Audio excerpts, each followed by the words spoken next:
Hi everyone, Adrian here and welcome to Wild Bush and Grit. Today we're making candles. Yes, candles. So in the same spirit as to optimize what we're getting out from our hunting, I've always praised keeping as much as possible of the animal so you can process everything and put good things to use. To me, it doesn't make sense to have so much resources from one animal. In this instance here, tallow, to throw it away and then run to the store to get some candles. We can make our candles straight from the tallow that we have. Here I'm going to add a little bit of beeswax to prevent the tallow from melting when the candle starts to heat up. So the beeswax will kind of raise the temperature at which the tallow is going to melt. I'm using mason jar for the tallow, which is great. You can use whatever container that you want, but the container that you will be using could be metal tin or anything else, but it has to be able, that material needs to be able to sustain the temperature of the melted wax tallow together. Okay. For the wick, I'm using just cotton cloth, nothing special. Just make sure whatever, you can use an old t-shirt, a pair of jeans.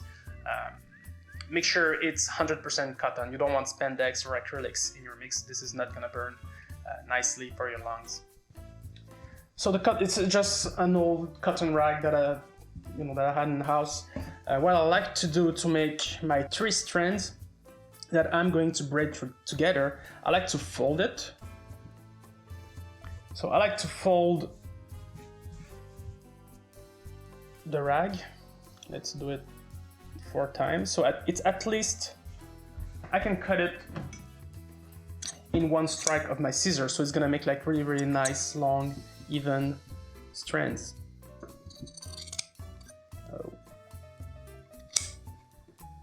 So the first cut is just to even out the edge. Now I'm gonna make 3 cuts. So that's 1, 2,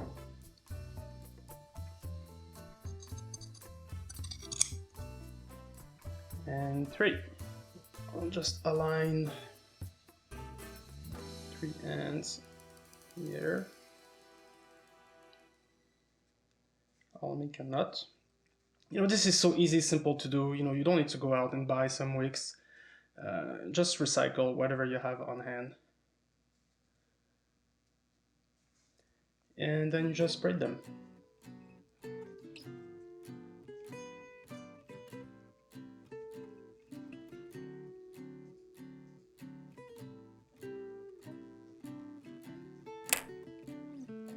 Then what you'll need to do is just measure the length to touch the bottom, add a pencil in the middle to hold the wick when the fat will solidify in the jar.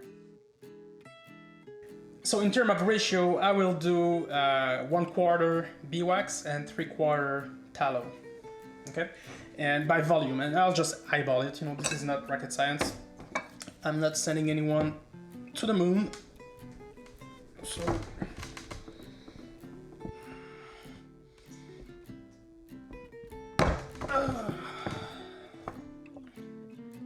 I need to cut it again. So I'll put that on the side here for now.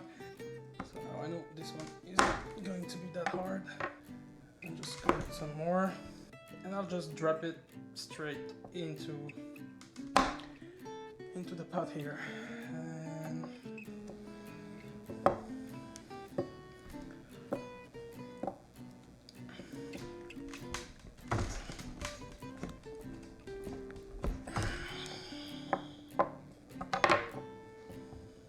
Okay, so I'll turn on the heat.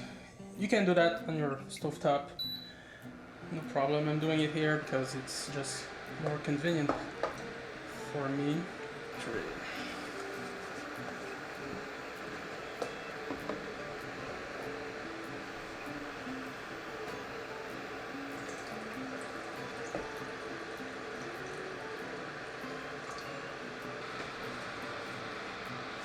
So I'm going to melt this, and I will add more a little bit later, as the fats and the wax melt, and I will top it up later with more beeswax and more tallow. So you don't have to do it the way I'm doing it right now. You know, you could have put your fat straight into a pot and melt it. Two things I want to prevent doing this is, one,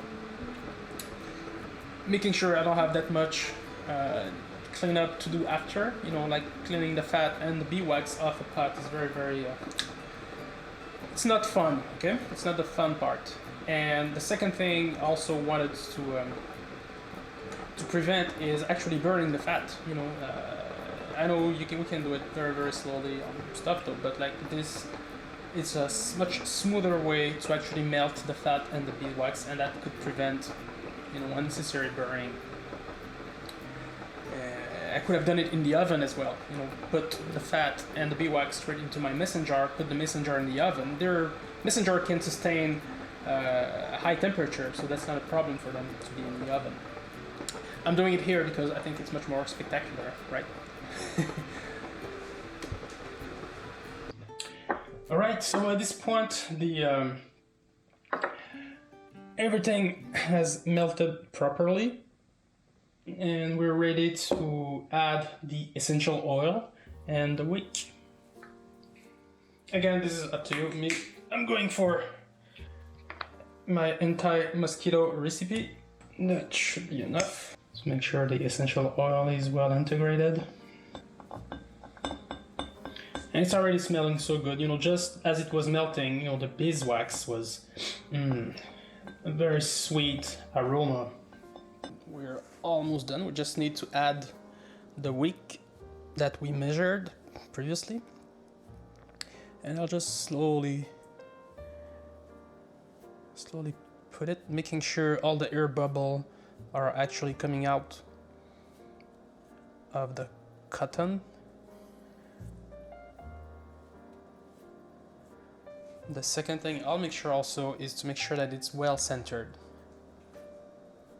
And it looks good to me. Now the hardest part starts, and we have to wait for the candle to settle. The candle has hardened, and the only thing left for us to do now is just to trim the wick. And that's it, it's ready to use. So you might have a little bit of smoke at the beginning when it starts. And that's, you know, the dry excess wick that is going to generate that smoke. But normally it will settle very quickly and it should be good.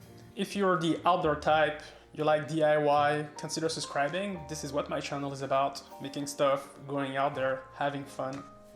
That's what I do. Thank you so much for watching this video, it's truly appreciated, and that's it, bye bye.